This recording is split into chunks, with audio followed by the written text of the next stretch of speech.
This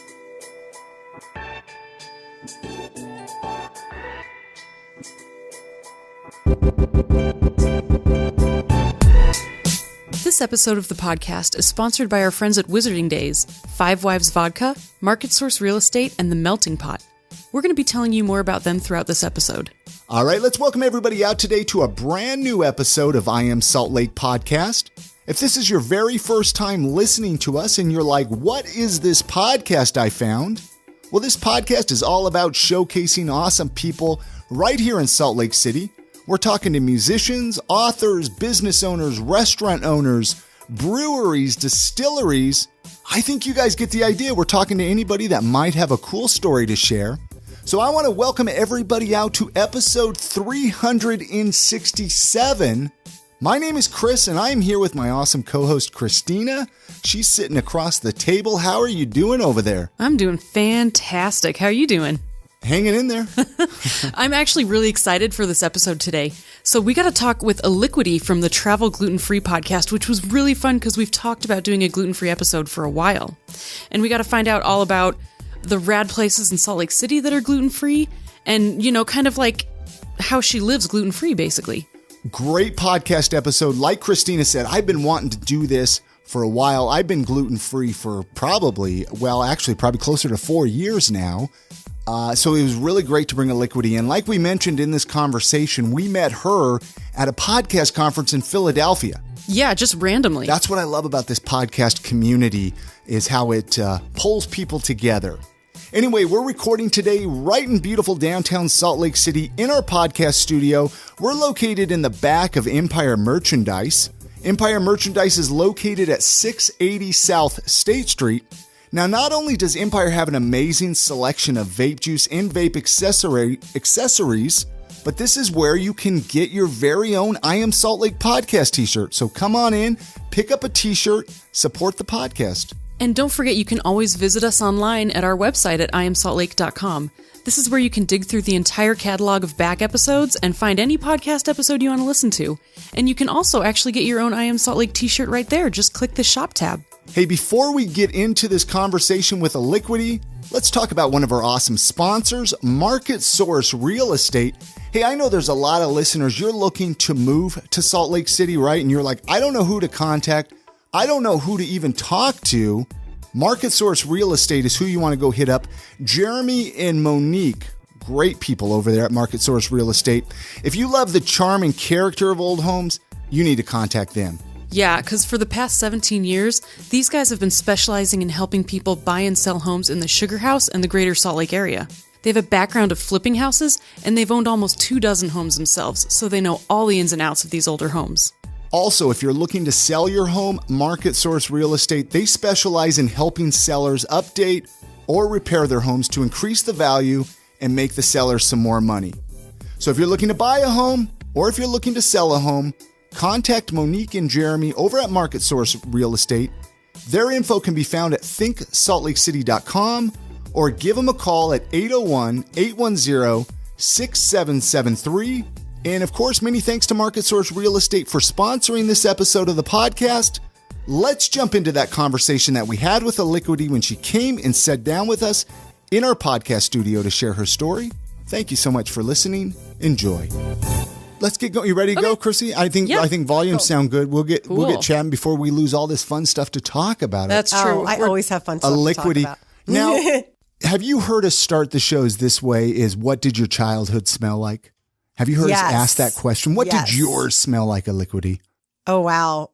Probably soft pretzels from Philadelphia. Really? Oh. That's like one of my biggest memories. Soft pretzels from Philadelphia and my grandfather's basement where he had his pool table where I used to play pool with all my Italian uncles. Very cool. So so you grew up in Philadelphia. Mm-hmm. How old were you when you moved away? So I was 24 when I moved away from Philadelphia and then lived in Florida for a while.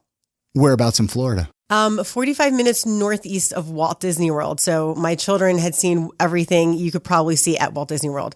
Oh, lucky kids, man. I've never been to Florida. And obviously the first time we were talking before we started recording to the podcast conference going on out in Orlando. So we're excited to go check it out. What would you, okay, here's a question. Well, maybe we shouldn't ask for Florida tips. We're Utah. Totally ask for Florida. We'll ask for Florida tips after the recording. But I want to kind of even jump right into the gluten-free Let's stuff. do it. Okay. Gosh, I'm bouncing around. I'm excited to bring you in here, first of all, because we met at Podcast Movement last summer, and I've been like, Elikqitie's coming. And we've been talking about getting you podcast. on and doing a gluten-free episode Since last summer. Yeah. And it's so funny that we both live in Utah, but we met in Philadelphia. Isn't that crazy? Yeah. And I actually had mistaken you for another podcaster in Utah because apparently there's so many podcasters in Utah that have long beards. And I thought you were that other podcaster. I was like, hey, how's it going? And you're like, I don't know you. But you're from Utah. So when did you come to Utah then? What's that all about? I came to Utah 7 years ago. So, 7.5 now. So it was the summer of 2011, which I came to Utah, or 2012. I can't remember which summer. And so I moved from Florida to Park City because I was driving down I visited several places in Utah, and I love the national parks. I love doing all the outdoorsy stuff, and drove down parks into Old Town in Park City, and I absolutely loved it because it kind of reminded me of the town I lived in Florida, because I lived in a college town, and it had like the old historic Main Street, which I love, and the little shops and everything. And so I just decided I was going to move to Utah, and just figured out how to save up my money and to rent a house out here. Was it a culture shock for you coming from Florida to Utah, especially in 2011, you said? Mm-hmm. So that was 8-9 years ago. Yeah. Right? Like, what? I think anytime you move from Florida to anywhere else is a culture shock, because Florida is just it's a kind of a whole state into itself. It's very, I guess, unique. But yeah, it was definitely different. I think it was more of a culture shock being from Philadelphia and living in Utah. Sure. Because in Philly, kind of anything goes, and you know all the people that are like on your street, and you know a lot of the people. It's more community oriented, and people usually will live in the same town, and then their children will live in the same town or on the same street. And so not a lot of people move out of the area or move in, where in Florida, it's extremely transient. And then out in Utah, it's kind of like an in-between. But yeah, it's definitely different. And I did not grow up conservative, so that was very different for me as well. But Park City's pretty liberal. Yeah, Park City is actually the most liberal town that I found when I was driving around Utah for a couple weeks, like looking for a potential place to move. And so that's actually one of the reasons why I decided to live in Park City. Plus, I wanted to ski because I hadn't lived in a ski town before, and I thought that was kind of a fun idea too. But you love it now? I do. I like it a lot. One of my favorite place in Utah is Sugar House. Really? Yeah. Have you thought of moving to Sugar House? I have thought of moving to Sugar House, but I don't think I could get the rest of my family to go there. Very cool. I love Sugar House. It's grown up to be like a really cool and trendy place. What I'm excited to bring you on this podcast for, Elikqitie, we've talked about chatting about gluten-free here in Salt Lake City. We have a lot of listeners that are gluten-free. I've learned that through the years of doing it because I converted to a gluten-free lifestyle a few years ago. And so I've learned about which listeners are gluten-free because it gets brought up about places to eat in Salt Lake, Park City, around the area. And I'm hoping to kind of dive into that a little bit. I want to talk about your podcast you do and just get to know you. Awesome. Sounds great. You know, your podcast that you do. Mm-hmm. What's the name of it? Let's kind of talk a little bit about that, like kind of what the podcast is about. And I'm going to let you do all that because you're going to know it better than either of us. Yeah.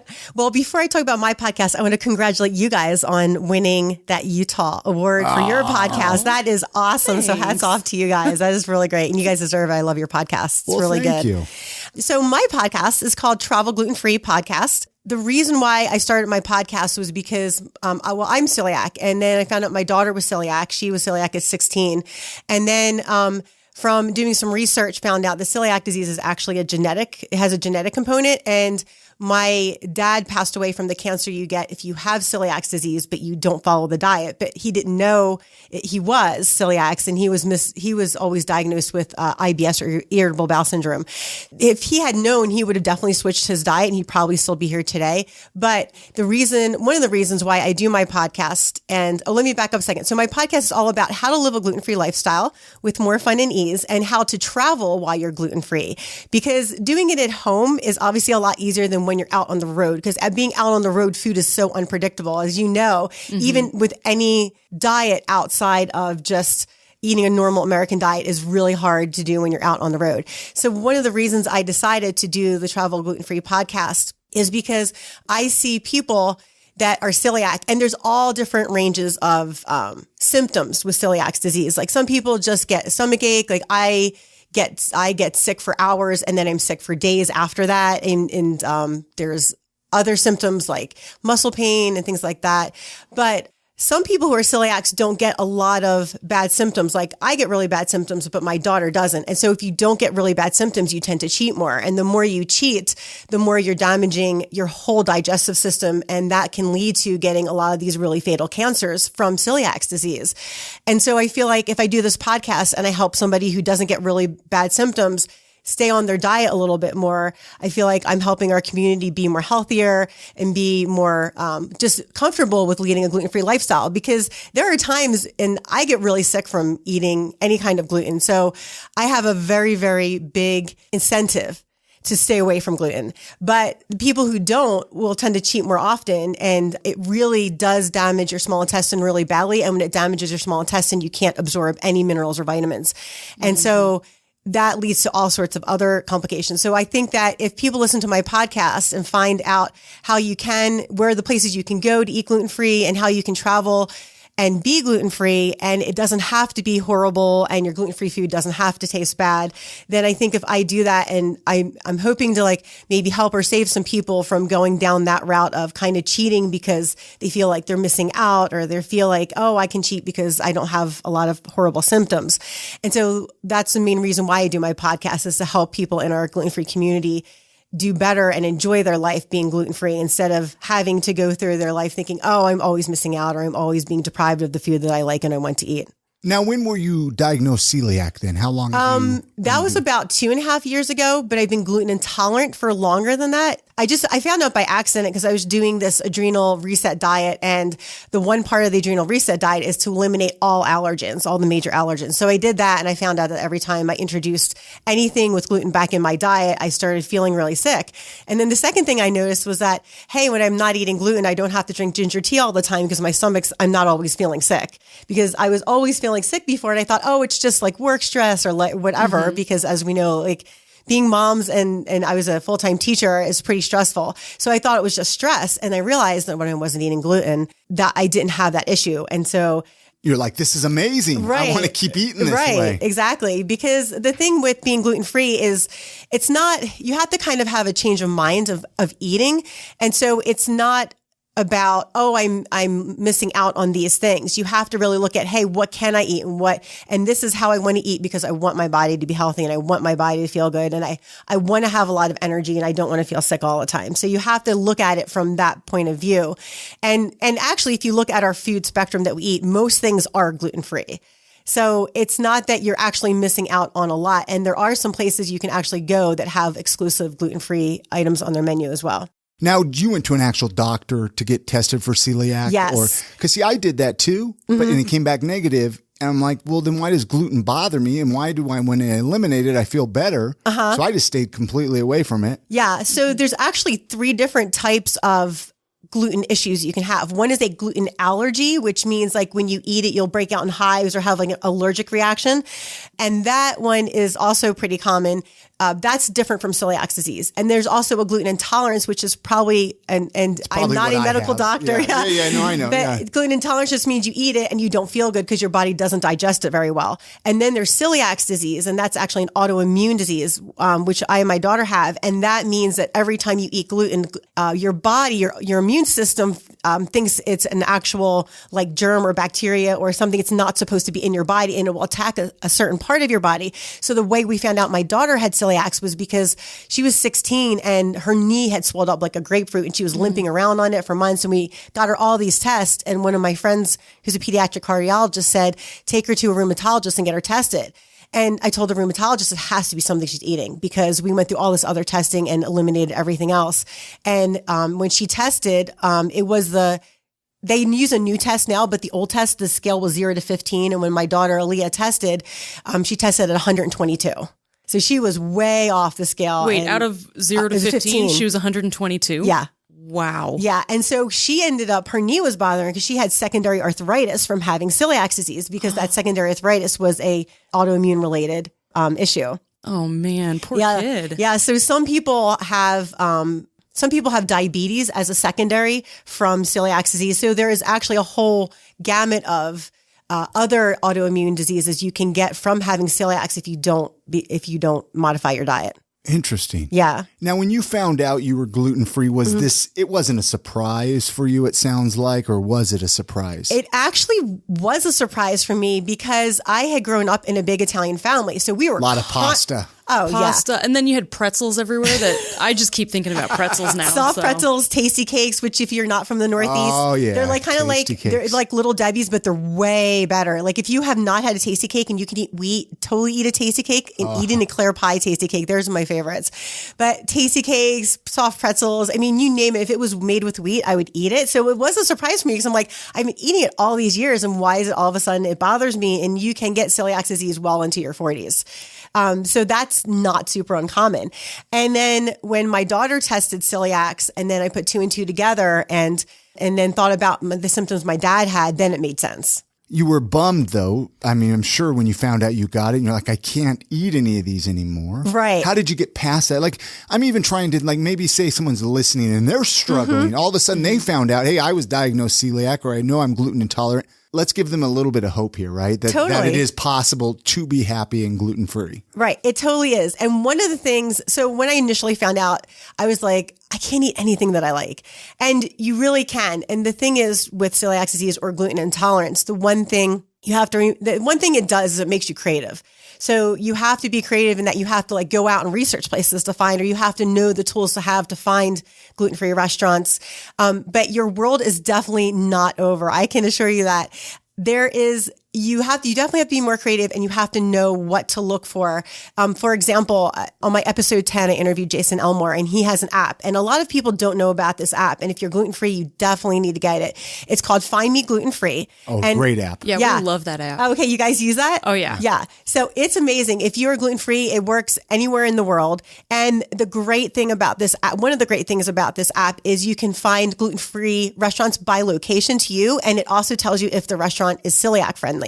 So that's super helpful for me, because then the one thing you don't want to do when you're on vacation is get sick. Yeah. And a lot of places will say gluten-free, but there's a possibility of cross-contamination, which that's got to be kind of terrifying, as having celiac and going and eating and just being like, hopefully this is actually gluten-free. Because you can't even go to a pizza place, can you? Even if they serve gluten-free, you still get the pizza dust or something, right? So it depends. So some celiacs are way more, like I'm pretty sensitive, but there's celiacs that are more sensitive than I am. So for me, like I can't walk into a Dunkin' Donuts because smelling the donuts will make me sick, like make me feel sick. Oh, wow. It won't make me like actually sick, but I'll start to get stomach upset. So I can't be in a place that's frying gluten or that has a lot of gluten in it. But one of the things having celiac does for you is it makes you extremely proactive. Like yesterday I was at Disneyland, and I was like looking for a place to eat, and it's practically impossible to find. So at Disneyland, something that's really safe, you have to ask a lot of questions. So the place that I found, they had a chicken sandwich, and obviously I couldn't eat the bread. So I asked the girl behind the counter, because I know they grill the buns. And I said, where do you grill the buns? Do you grill it on the same place you grill the meat? And she's like, I'm not sure. And I said, well, can you please find out, because I get sick if I'll eat it. And that's one thing you have to tell waiters and waitresses, because a lot of times they'll say, well, I'm pretty sure. And I'm like, well, I'm pretty sure you're not going to be holding my hair up at 2 a.m. when I'm in my bathroom getting sick. So could you please go back and double check? So most of the time, and a lot of times if they're a celiac friendly place, they'll know, or they won't have an issue with checking. And so they'll go back and they'll check. And she said their buns were actually toasted in a toaster, and they only had meat on the grill. So, and I had it lettuce wrapped. And so I was back trying to watch them in the kitchen, and I couldn't see everything they were doing. And so that was definitely taking a chance for me. But I felt like since they didn't put any bread on the grill and they were just grilling meat on the grill, it was relatively safe for sure. Do you find though, I find that places like how you asked this girl about the way they cooked it, a lot of people are kind of jerks. Yeah. And they're kind of like, oh, you're gluten-free, like you're a pretentious idiot. Because it's so trendy now, it's kind of like easy to hate on, even though it genuinely affects like you guys. Yeah. I feel bad because I just want to eat all the gluten. just want to go have a donut and a pretzel. Yeah. So, I mean, I guess there's no tricks or tips for that you would know how to. There is. And so one of the things is if you one of the things I do is if I find a place on Find Me Gluten Free and a lot of people have voted it's celiac friendly, I'll just go and eat there because a lot of times they'll say they have a dedicated fryer or a dedicated grill space. And what that means is that they cook, if you say you're celiacs, they will cook your food on a dedicated grill that doesn't have any gluten on it, which I know is safe for me to eat. But if you're not so sure of the restaurant, or if someone else wants to go to a restaurant and you can't find it anywhere online, I will call them and ahead of time and say, hey, I'm celiac. What do you do to prepare food for people who can't eat gluten? And if I get an attitude from them, I won't go and eat there because it's not worth it for me to be sick for several days because I've actually missed work from it. I get so sick, I'm in bed. So for me, it's not worth taking the chance to eat there if they're giving me an attitude about me not eating gluten. And I've never understood that. I've never understood why people need to, even the same thing like peanut allergies and stuff. It's like, this is a real thing. And I think people think that these are made up things. And a lot of it is just because of a lot of these things have been so genetically modified through the years. So that's why, back in the 50s and stuff like that, of course, people were fine with wheat. But as wheat has progressed and how it's been modified throughout the years, it has changed. Actually, my brother-in-law has celiac too. And so my sister learned to do learned to cook gluten-free and bake gluten-free. She imported some wheat flour from like Italy that hasn't been genetically modified ever. And it's kind of like the original wheat product and it doesn't affect him at all. Yeah. And that's actually, it's called earhorn wheat. I think I'm pronouncing that correctly. And the problem with our wheat is that we have hybrided our, I don't know that that's a word, but I'll make it right now. We have hybrided our wheat so much that there's 20 times more wheat protein in our wheat in America than in Europe. So some celiacs can go to Europe and eat the wheat over there, no problem, but they cannot eat the wheat that's made in America. Because it has 20 times more protein in it because it's the protein part of the wheat that affects you. And we also spray chemicals on it for all the wheat to mature at the same time. And so between those two things, that really affects our food diet. And a lot of people say like, oh, we can evolve and we can change. It's like, you can't change how your body works in one generation. That takes hundreds of generations to change. And so I think that's why, we're seeing so many people with celiac disease and food intolerances now. It's because we've changed our diet so much in such a short period of time that our bodies can't digest our processed and modified foods that we have right now. Let's actually take a quick break here. We need to play a couple messages here from our sponsors, but there's obviously a lot more we need to chat about. I want to get into eating gluten-free here in Salt Lake and Park City. We're going to chat more about that, so hang tight. We'll be right back. All right, it's that time of the podcast where we take just a couple minutes, tell you about our awesome sponsors. When you support our awesome sponsors, you are supporting I Am Salt Lake. So if you want to support the podcast, listen in. We got some great sponsors for this episode. Hey, this episode of the podcast is sponsored by Wizarding Days. This is the third annual Wizarding Days. It's happening February 22nd and February 23rd at the Mountain America Expo Center. Wizarding Days is an interactive fantasy event with roving actors, magical sets, crafts, and activities, nonstop entertainment in classes by artisans and professionals. And this year's Wizarding Days, they're excited to bring the Arthurian legend Camelot to life. They're going to have live-action role players, a round table, and a giant dragon. It's going to be fun for everybody of all ages. Wizarding Days brings your favorite books to life, and tickets are on sale now at wizardingdayswithaz.com. Want some things to remember? Kids 5 and under are free. Ages 6 to 12 are just $5.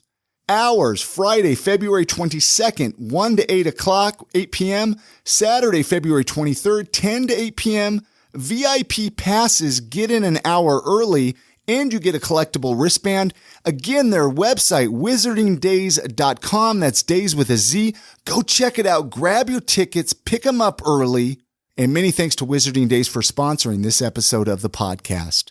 All right, this episode of the podcast is also sponsored by the very delicious, the very local Five Wives Vodka. You know, this is one of my favorite sponsors to talk about, Christina. This is one of my favorite sponsors to drink. Hey, the next time you head on over to the state liquor store, make sure to pick up a bottle of Five Wives Vodka.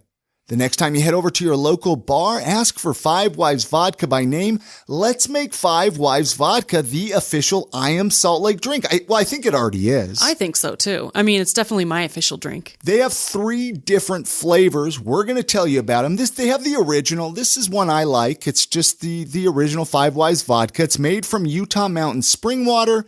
I like it because it's gluten-free.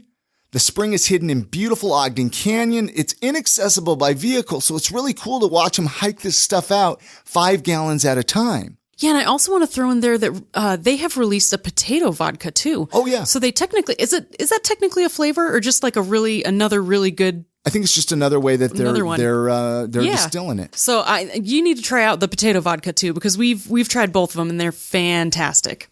On top of that, they have Five Wives Sinful, which is a flavored vodka with a delicious cinnamon taste. It's unlike other cinnamon products that give you a cinnamon candy taste. Sinful is more like a morning cinnamon roll, and it only has 76 calories per ounce. They also have the Five Wives Heavenly. This is a flavored vodka with a delicious vanilla taste. Heavenly's rich, buttery vanilla flavor. It comes through without coating your taste buds with sugar, which results with more vanilla and less calories. Their website, fivewivesvodka.com. Go check it out if you want to find out more about it. I think the easiest thing, though, is just head on over to the state liquor store, pick up a bottle today, pick up a bottle for a friend. Yeah, pick up a bottle for everyone in your life. And many thanks to Five Wives Vodka for sponsoring this episode of the podcast. All right, this episode of the podcast is also sponsored by the Melting Pot, the downtown Melting Pot, located at 340 South Main Street. You can now plan the perfect Valentine's with your special someone at the Melting Pot. On February 14th, you can enjoy an exclusive 5-course Valentine's Day menu. I'm going to read the 5 courses here because they sound off the hook delicious. Oh, it looks delicious. The first course is shrimp meltini. It's a cocktail, I guess. I'm unfamiliar with that one. Second course, choice of bacon, brie, Swiss, or broccoli cheddar. Third course is choice of California salad or watermelon feta salad. Fourth course, lobster, bacon salt cracked pepper fillet, herb crusted chicken, pot stickers, lemon garlic shrimp. And if that's not enough, they got the 5th course, which is choice of white chocolate cookie butter crunch or maple flaming turtle. Holy crap, that looks and sounds so good. Now, I did say this is the Valentine's Day menu, but I guess this menu will be available. This menu item will be available February 15th through 17th as well. So if you don't make it in there for Valentine's Day, keep that in mind. You want to make sure to call and get your reservations while they're still available, though. Do you want to read them that number, Christina? Absolutely. To get your reservations for this awesome Valentine's Day meal, you can call them at 801-521-6358. Also, their website, meltingpot.com/Salt Lake City. Find out more about it. Again, space is limited, so make sure you call today to make your reservations while they're still available, because we know Valentine's Day gets tricky. It gets so, but just don't call before me, because I know what I want for Valentine's Day. Hey, this would be a great place to go for Valentine's Day. Oh my gosh, absolutely. Again, their phone number, 801-521-6358. And many thanks to the Melting Pot for sponsoring this episode of the podcast. All right, let's get back into that conversation with Elikqitie as we talk more gluten-free, more travel gluten-free. Thanks for listening. Now, you just went on a cruise, right? Yeah, I actually took a princess cruise to the Mexican Riviera. So this is interesting. I'm sure we have a lot of listeners that might be about, summer's around the corner, or a lot of people like to take cruises this time of year to kind of get some sunshine because it's Utah, dreary, no sunshine. Winter's depressing. What would you recommend for somebody, or how did you handle it being gluten-free, about to go on a cruise ship? How do you set all that up to make sure that you can eat? Again, it's the being proactive part. So one of the things you have to do, if you're on a cruise or even if you're flying as well, is you have to, when you book your ticket or shortly after, you want to tell them that you have dietary preferences. And so the dietary preference, they don't usually have gluten-free, but they have gluten-free. So you have to tell them that you are gluten-free. And the other thing is that a lot of people who are celiacs also cannot tolerate dairy.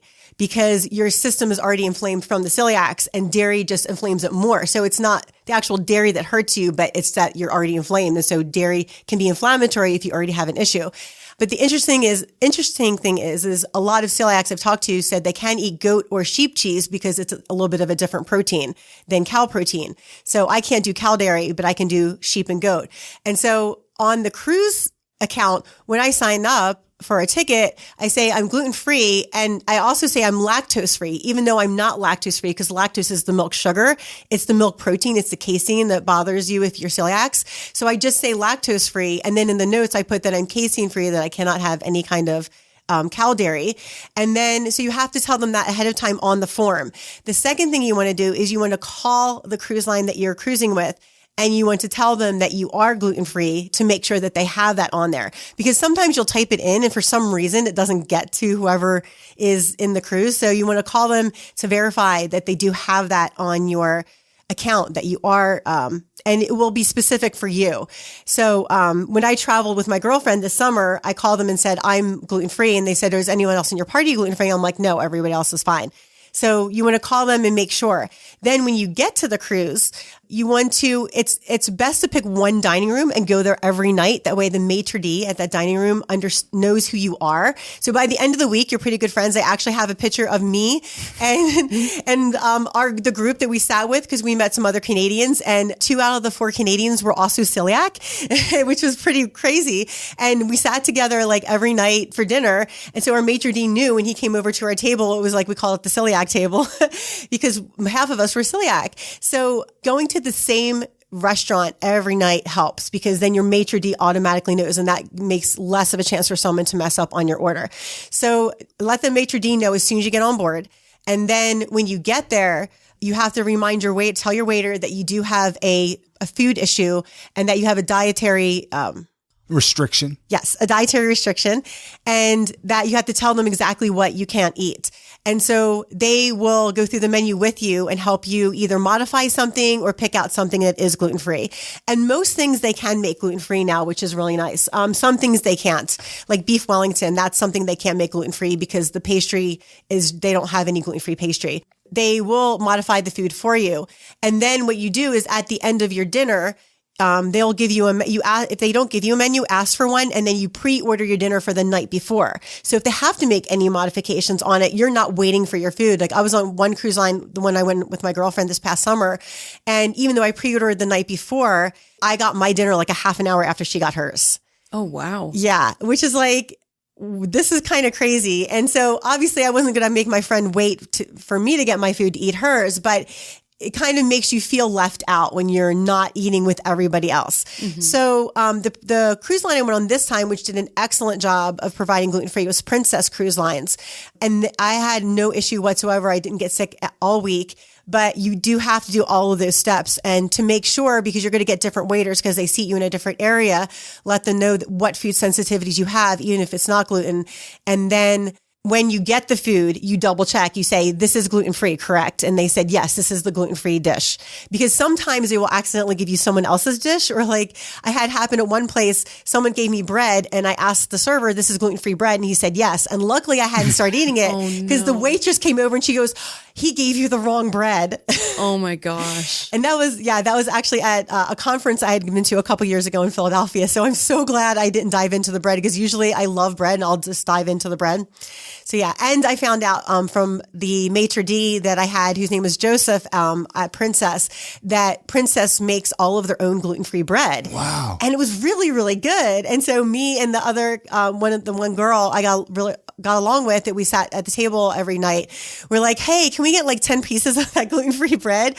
And with the cruise, if you've never been on a cruise before, they'll give you like double entrees, double appetizers. I mean, you basically eat your way through a cruise, which is why my pants are not fitting very well right now. Hey, you're on vacation, right? Yes, yeah. But you're on vacation, and that's the exception, not the rule. So you just go with it. And the other nice thing about Princess is they make you a special gluten-free dessert. And it's not just, a lot of times they'll say, oh, well, we have fruit for dessert. It's like, wow. You're like, come on, try a bowl of strawberries. Here right. you go. Let me die of not excitement. So the gluten-free desserts we got on this trip were really great. Like they were chocolate layered cake with strawberry cream. and just amazing gluten-free desserts. And I did the kitchen tour and they have one person on each ship that's in charge of all their gluten-free meals. And so it's really great because you feel like a normal person because you're eating dessert every night and you're eating food with everybody else, not half an hour later. So Princess is a really great cruise line to travel on. I have not traveled on Disney cruises, but everybody that I know that has traveled on Disney cruises that's gluten-free says they're another excellent cruise line. As far as food modification, Holland is a really good one. Holland America, they're really good about modifying your food as well. Is there one that you would avoid? Have you heard any bad, or would you rather not get into that? I can tell you I would not travel Norwegian again. Really? Yeah. They just don't know what's up when it comes to gluten-free, huh? Yeah, they're okay, but not to the level of like Princess or Holland or Disney for sure. It seems like people are being educated with gluten-free. It isn't one of those things that you have to describe it like people know, oh, okay, gluten-free. It's not like, well, can you remind me what that one's all about? Which is nice. Mm-hmm. This day and age versus years ago. I used to be vegan years ago. Oh, and no one knew what vegan was. This was, 20, 25 years ago, I was vegan. And like I would do the airlines thing and I'd have to describe what it is. And it just got really old. Mm-hmm. It's just like, oh my gosh, I never want to travel because of that. And it sounds like it's pretty easy to travel being gluten-free. Yeah, it sort of is. It's easier for me now because I've been doing it for so long. But some places, like the interesting thing is when you go to a place and you tell them you're celiac, a lot of people don't know what celiac is. Or if you tell them you're gluten-free, sometimes they'll think you're doing, and I tell them I'm gluten-free because it does make me sick. I can't eat gluten. But a lot of people don't understand celiac. But if you tell them you have a gluten allergy, they get that. Yeah. And so even though technically mine's not a gluten allergy, just for like time's sake, and I don't have to dumb it down for everybody else. Exactly. I don't have to explain it to everyone. I just tell them I have a gluten allergy. And then when I was in Mexico this past week, I told them I had an allergy to wheat because I don't drink beer. I do drink, but I just never liked beer. And so barley really wasn't an issue for me. And so I asked them, because I know some Spanish, to clean the grill for me, and that I had an allergy to wheat. And that worked out really well. It is, depending on where you're at, harder or easier to be gluten-free. Like when I do road trips, it's really easy for me to be gluten-free because I basically take a stash of stuff in a box in the back of my car that's not going to melt and it's like heat safe and things like that. So that I always have food. So even if I can't find a place to eat lunch, I'll just get a protein drink out of my box and drink it.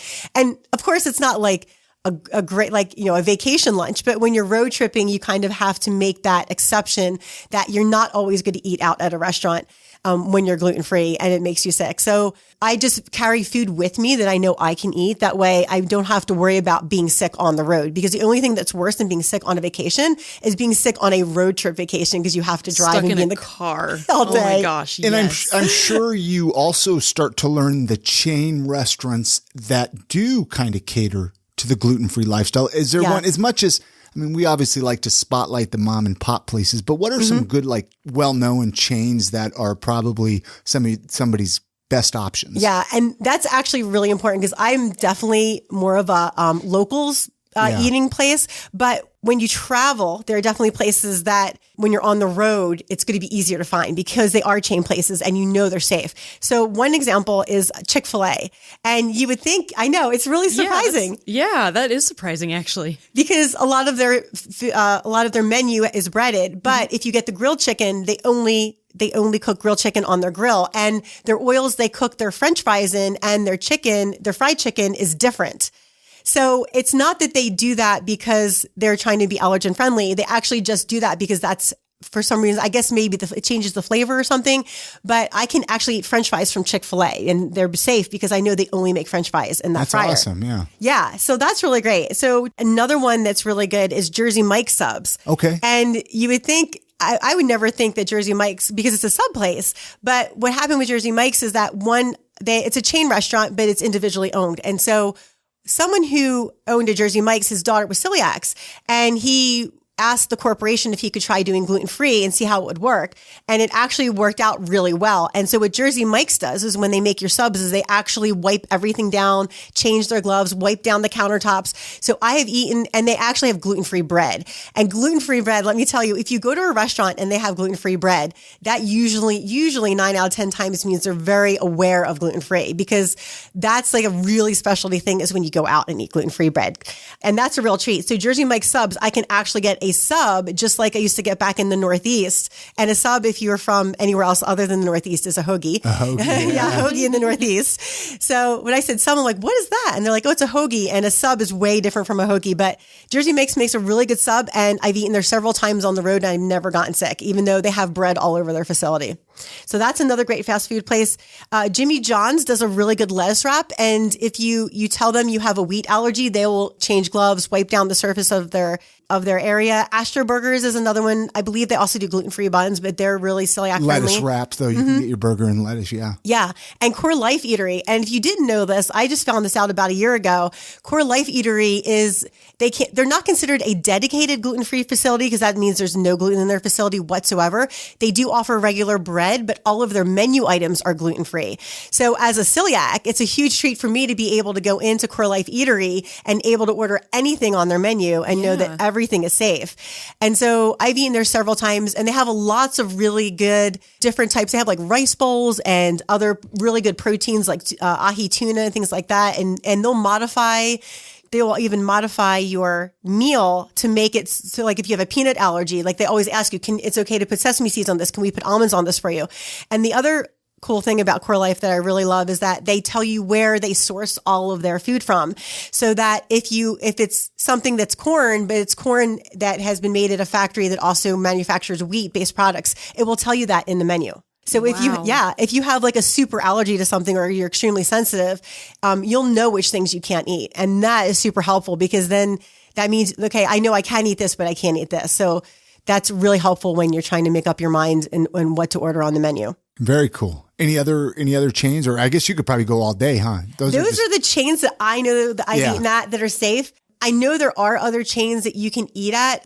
I'm not like. And most are, if people aren't familiar, I mean, the GF, if you're looking on the menu, obviously, you know, look for that little GF gluten-free. I think there's other symbols maybe. And a lot of places label, I think like even, not a big fan of Chili's, but I think Chili's does and Applebee's and those. Yeah, it's kind of standard now, which is pretty cool. Yeah. The only thing you have to be careful of is places like Chili's and Applebee's is that they might label it on the menu, but it's probably not safe for a celiac because you also have to take into consideration like how that chain educates their employees. Mm-hmm. And so like one of the places I don't eat at anymore is Cafe Rio because really, and I've heard they're big gluten free. Yeah, well, if you go on their allergen menu though, they have a lot of things that may contain gluten because it could be cross contaminated.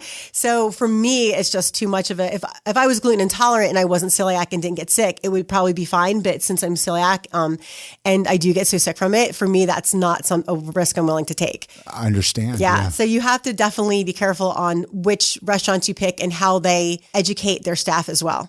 I usually ask on the podcast a little bit later on, but this is a good segue for this. I'll ask like favorite local eating spots. Now, in this case, let's talk about some of your favorite local places in Park City and Salt Lake that you like to eat at that are either gluten-free friendly or maybe all gluten-free because we have some really good places here in Salt Lake City. Yeah. So since it's the I Am Salt Lake podcast, I'll start off with some Salt Lake places.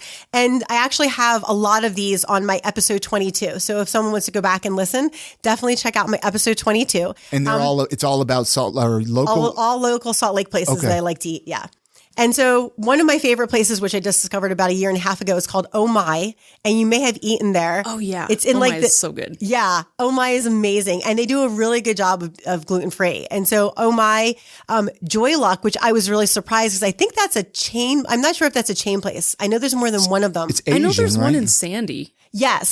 So yeah, and it's really good. Yeah. And if you tell them you're gluten-free, they actually do several steps in order to make sure that your food doesn't get cross-contaminated. And that's actually really hard for Asian because a lot of people don't know this, but soy sauce in America has wheat in it, but soy sauce in Japan does not. Really? Yeah. I did not. We just get the cheap stuff. We don't get the real wasabi. The Bragg's liquid aminos is what I usually eat. And I've used that before and I love Bragg's liquid. You can also do there's a tamari that's put out by Sanjay that is a gluten-free tamari, which is the same thing as soy sauce because basically it's salt water with some soybeans mixed in.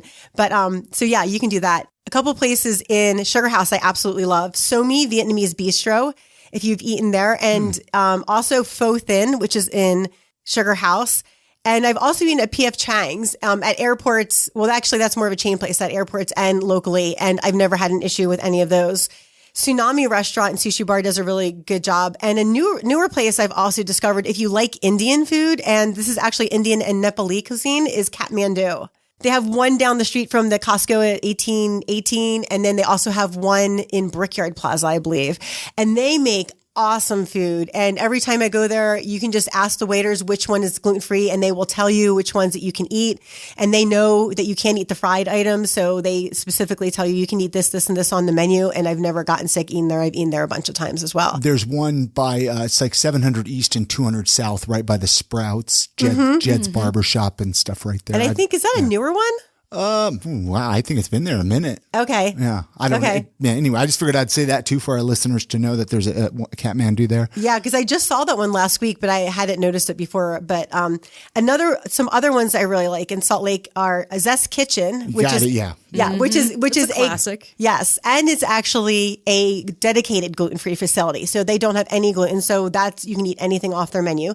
Pulp Lifestyle Kitchen is really good. Molly and Ollie's is great because that's kind of like it's almost like cafeteria style, but it's not. You go up to the little computer and you pick what you want in your entree, and then you can tell them as they're making it, you're gluten-free. So they'll clean the grill for you and everything. So that's a really great place.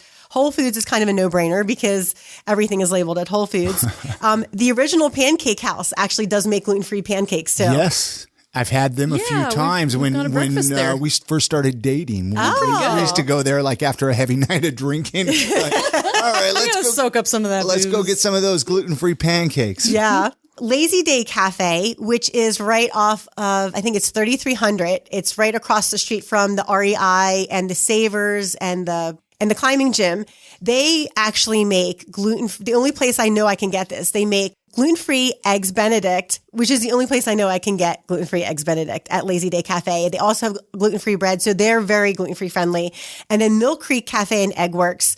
They don't have gluten-free pancakes, but they're very good with modifying your food for you as well. So those are some of my favorite kind of kitchens and cafes for Salt Lake. Now, if we want to venture up to your neighborhood of Park City, which I'm not as familiar with, but what would you recommend up there that's gluten-free? So one of my favorites that I really love, because it's sort of like cafeteria style, except people aren't using they actually make it for you right in front of you. They put it on your plate right in front of you, I should say, is Vessel Kitchen.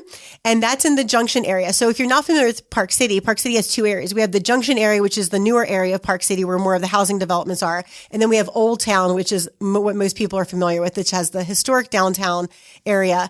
Vessel Kitchen is one of my favorite, and that's in the Junction area.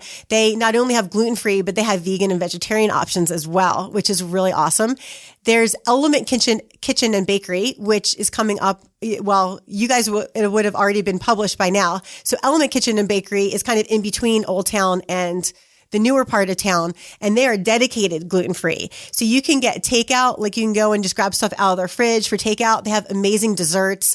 They have also vegan and gluten-free options as well. So everything is gluten-free, and then you can also get vegan and vegetarian, which is really hard to find because my daughter's vegetarian because she loves animals, and she's celiac, so she's also gluten-free. Wow. Yeah, so that's a super challenge to make dinner. Yeah. And then, so I really love Element. Another place, if you're looking at something that's higher end, is Prime Steakhouse. They do a really great job on their gluten-free. There's 501 on Main, which has really great gluten-free burgers and things. And they also put it on a gluten-free bun, which I love. If you're skiing at Deer Valley, their chili is gluten-free. And their chili is really super famous. And it's gluten-free. I've eaten it several times and never had an issue with it. Do people have usually a lot of issues with chili? I've never experienced that. So the thing with being gluten-free and soups, sauces, and gravies is that a lot of times people will use wheat as a thickener. Okay. Mm-hmm. Yeah, that makes sense. Yeah. And so sometimes I'm eating salad, and if I'm not sure about the dressing, I'm eating salad with no salad dressing. Yeah. Because put just a little bit of flour in to kind of thicken everything up. Right. And the nice thing, kind of going back to the Princess cruises, is I was talking to, you always want to talk to the chefs on the cruises. Or when you're out eating in restaurants, you can always request to talk to the chef. And I was talking to the chef on the cruise, and he said they've changed their whole menu on Princess, where all of their gravies are made with xanthan gum and they're not made with wheat anymore. And all of their brilliant. soups are also thickened with xanthan gum so that they're all gluten-free. And that's really great because they're obviously very proactive and are looking to get people from the gluten-free community. And you can't taste a difference with xanthan gum No. either. That's how I eat all mine too. Yeah. I do keto now, which still has a lot of the aspects of gluten-free, but Right. It's just It's like gluten-free on steroids. yeah, it's unfortunate. It's just your macro molecules are a little bit different. Yeah, a lot more fat. Composition, a lot more fat. a lot more yeah. fat and no fruits really. And any other place? I mean, you could probably go on. It sounds like, there's plenty of places here locally to eat gluten-free. There is. Salt Lake is pretty good about eating gluten-free. There are a number of places you can go and safely eat gluten-free. Actually, some really great places that are gluten-free. We actually have several bakeries in Salt Lake that are gluten-free. So if you haven't been, you've probably been here because almost everybody's been here. City Cakes and Company. Yeah. Oh, yeah. So a lot of people don't know they're all vegan. Everything there is vegan, but they're a top row. They keep all gluten-free pastries. So it's not just cookies, because a lot of times when you're gluten-free, you can get cookies or cupcakes, but you can also get things like gluten-free cinnamon rolls and gluten-free scones and gluten-free donuts. So not your typical just chocolate chip cookie, which is really nice. Sweet Cake Bake Shop is exclusively gluten-free. Another good one. Another really great one. And when I went there the last time, it's kind of like a cinnamon roll, except they use orange cream on top of it. They're called It's like an orange roll. And that's what they call it. They call it like the orange roll or something. Yeah. And I got like the next to last one, and I would have gotten the last one, except some lady ordered it because I was like, I could totally eat two of those at one sitting. There's Good Food Gluten-Free Bakery, which makes these insane, I believe they're the ones that make those really insane butternut squash rolls, and they're gluten-free. Okay. And they are super good. So we have actually some dedicated gluten-free bakeries in Salt Lake that are really good to go to. Now, you were going to ask a question before earlier at break. I want to make sure you get your question. It wasn't as much of a question as like, I've really appreciated your help because you've actually reached out and texted me about our daughter, who I think may have inherited some of Chris's digestive problems. We've been really struggling with her. And Can you? Yeah, I guess you can inherit it. I guess with celiac. Yeah. Yeah. And I'm honestly the kind of person who's like, whatever, it's fine. Just give her tons of milk. And when you were talking about milk earlier being inflammatory, it made me realize that, whoa, maybe that's kind of, because we actually did, after you had texted me, switch her to goat's milk. And she does a lot better. Oh, yeah. And so I'm just saying you're persuading me, and I appreciate your help. Well, you're welcome anytime. But yeah. And really the only way to figure out if you have an issue with something is to eliminate it from your diet for 3 months. And a lot of people are like, oh, that's really hard. It's like, yeah, but you don't realize how horrible you feel until you eliminate it. And you're like, wow, I feel so much better. Yeah. And then the thought of putting it back in you is just like, no, thank you. Yeah. Now, this is a question we ask people that come through the podcast as far as, obviously we talk local places to eat and whatnot, but if somebody's visiting Salt Lake City or even Park City, let's talk Park City. Do you know Terry Burden up there? Do you ever watch the Park City TV? I don't. I hardly watch TV at all. No, it's fine. It's fine. But I know of Park City and I know Terry. Yeah. He's, I think, one of the only other Park City people that we've had on the podcast. And so it's always fun to kind of talk location of that. So let's say we wanted to go visit Park City over the weekend. I guess it depends on the season, but what would you recommend that we do or check out besides skiing and snowboarding? Oh, yeah. Because that's a given. Right. Everybody knows skiing and snowboarding. So there's really a lot of other things to do besides just skiing and snowboarding in Park City, which a lot of people may or may not know about, because that's the big one. So that's obviously, as you said, the easy one. One of the things I love to do, and I don't do it as often now because I've done it a few times, but if you go down into Old Town, there's the Park City Museum. And it looks like this tiny little storefront, but it actually goes back really far. And they spent almost $2 million on the museum. And it talks about like the mine shafts and the history of Park City and how Park City had burned down almost completely at one point and how they rebuilt it. So it's really interesting to get the history of Park City at the Park City Museum. So that's something I would definitely suggest to do if you're coming into Park City. Another thing is Utah Olympic Park, where all of the ski jumpers and stuff practice. And I'm going to give a little shout out to our son, Jared, because Jared Shoemate he just got on the U.S. Olympic ski team a few months ago. Yeah. So wow, that's amazing. This is your son. Yeah. Well, congratulations to him. Yeah. And he's a super awesome kid. And It does the Nordic Combine. So he does like you fly through the air like you have wings. I have no idea how he does it. And the reason why I know how scary that is because if you go up to the Utah Olympic Park, where all the winter kids train, you can take a tour and they will take you up to the top of that where they jump. And you look down that ramp and I'm like, I would not even walk down that ramp, let alone fly off of it at 70 miles an hour with long skis that are larger, like as long as me. Wow. So it's a really cool tour. So definitely do the Utah Olympic Park tour. If you go to the Utah Olympic Park, it also has a museum that's free. So you can just go up there and walk along the museum and in this for free. And in the summertime, they have the demonstrations where the aerial ski jumpers will ski jump into the pool where they'll come off the ramps and they'll do all sorts of crazy like 360s and 180s and go into the pool. So if you're here in the summertime, definitely check that out because that's a really cool thing to do in Park City. We also just got in the past couple years, in the wintertime, it's really fun to do the fat tire bikes in the snow. Oh, yes. Because we have like 3,000 miles of trails. And so you can just rent one of those. You just look up any of the outfitters, rent a fat bike, and then ride it in the snow, which is really cool. You can also do mountain biking in the summertime. And the fun way to mountain bike, which you have to do less work at, is you can get a pass at one of the mountain resorts, and then you can rent a mountain bike, and then they put your mountain bike on the back of the lift, and then you go to the top and you just bike your way down. Hey, that sounds fun. Yeah. That sounds so dangerous. We need to do I don't trust myself. I think other people would really enjoy it, and I'll watch them and I'll be at the bottom with gluten-free donuts. It's actually not that dangerous because you can take the trails down. Mm-hmm. So, but it's nice because you don't have to huff your way up. Yeah, that's really nice. Yeah. So that's a lot of fun too. I love just walking down the shops sometimes. And Park City does do a art gallery walk. I can't remember if it's the last Friday or the first Friday of the month where the art galleries will open up and then you can go in and walk in and talk to the artists. So that's a really fun thing that like a gallery stroll. A gallery stroll, right. Yeah. Not a lot of people know about as well. Very cool. Well, I've had a heck of a time chatting with you. I mean, we can go on all day with it. But I mean, just want to go visit Park City now. As we kind of wrap this up a little bit, I mean, back to your podcast, Travel Gluten Free. I mean, obviously you can find it in anywhere podcasts are. So however you're listening to this, go search for that. Weekly episodes, bi-weekly, what's your schedule like? So my schedule is weekly episodes. Every once in a while, like this past week, because I was getting ready for my cruise, I didn't get it out on time, but mostly weekly episodes, yes.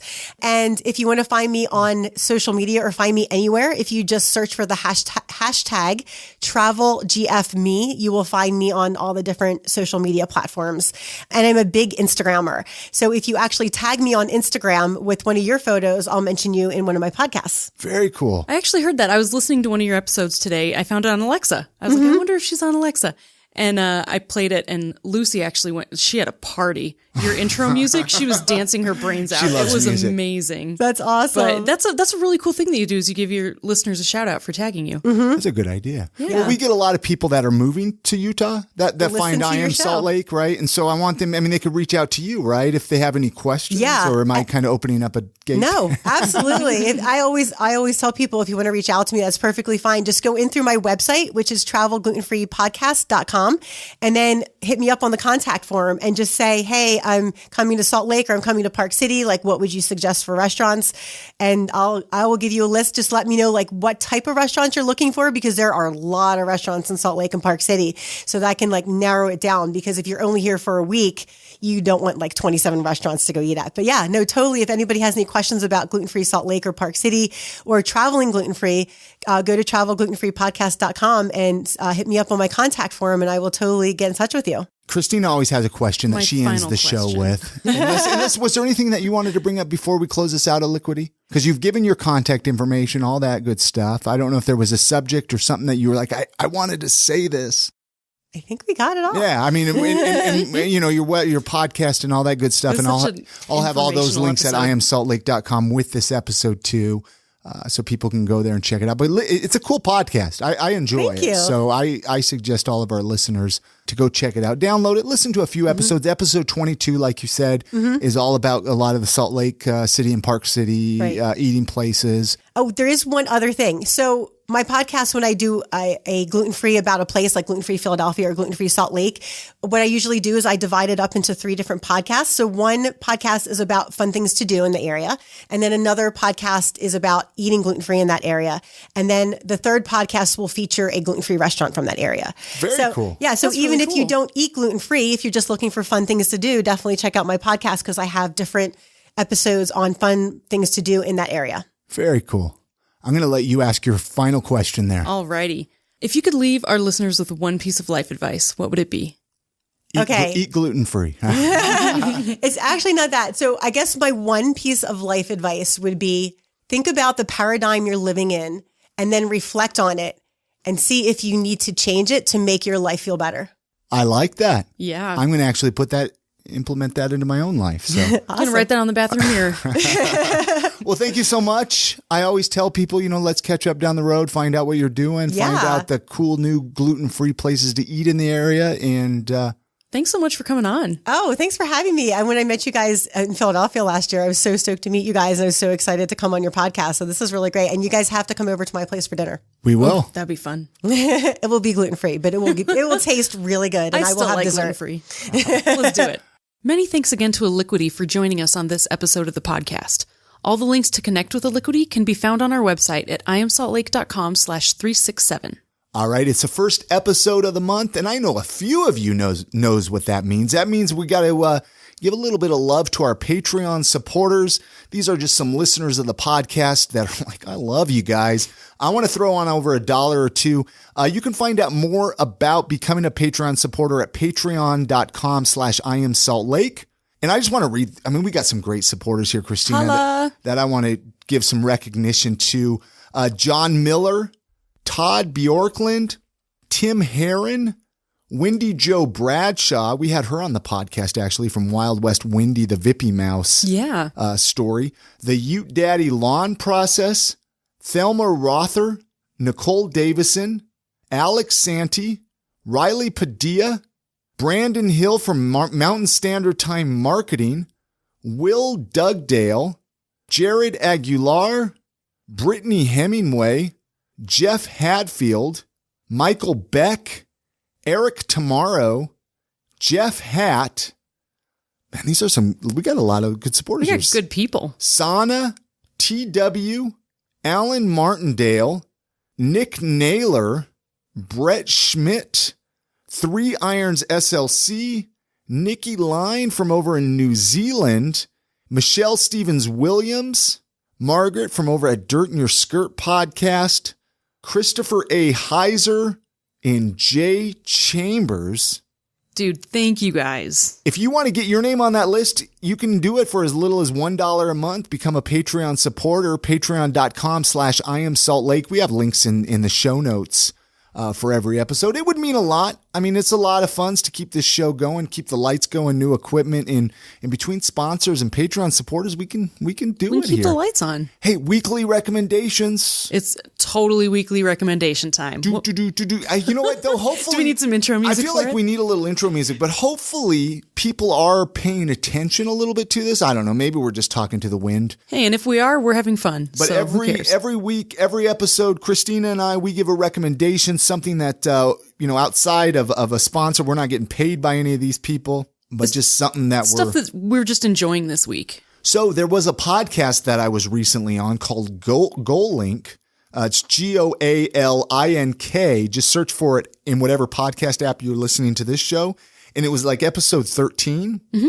It's actually a really good show. I was a guest on. Yeah, the whole podcast is really good. I've listened to all the episodes of it. I was a recent guest on it, and I think I opened up pretty good on it. Oh yeah, I loved listening to it because it's a side of you that people don't get to see very often too. Did you learn much about me? Did you learn anything about me since since we're married? Right. I know a little bit more about you than the average person, but yeah, I think I learned a little bit more about you. So yes, the GoalLink podcast, Ben Harris, he was actually on this podcast. I think we mentioned it in the interview. Yeah, he said he was on episode 69. I remember that. What's your recommendation? My recommendation? Okay. Netflix came out with the final season of a series of unfortunate events, and I'm slowly creeping through it while I work on stuff in the middle of the night, Oh my gosh, you guys, you need to watch this show. It is so good. I love it. It's, especially people like me who you kind of like, it's a fun fantasy TV series. What's the show about? So it's based on a book about these 3 orphans who their house, I don't know, their parents died in a fire, basically. And it follows their whole experience figuring out who their parents really were. And it's just tragedy after tragedy after tragedy. It's really well done. Sounds like a show I'd like. I haven't watched any of them with you. But, I know. I'm kind of Netflix cheating right now. So that's going to do it for this episode. Don't forget to support our show sponsors, Wizarding Days, Five Wives Vodka, Market Source Real Estate, and The Melting Pot. Hey, don't forget you can always send us an email just to say hello. We like to know who's out there. Tell us hello. Tell us a little bit about you even. Our email address is hello@iamsaltlake.com. And if you want to send us letters and packages, you can always send it to us at P.O. Box 4412, Salt Lake City, Utah 84110. You guys have a great week. Get out, make sure to enjoy the city, support local, and we'll see you on that next episode. And good night, Grammy.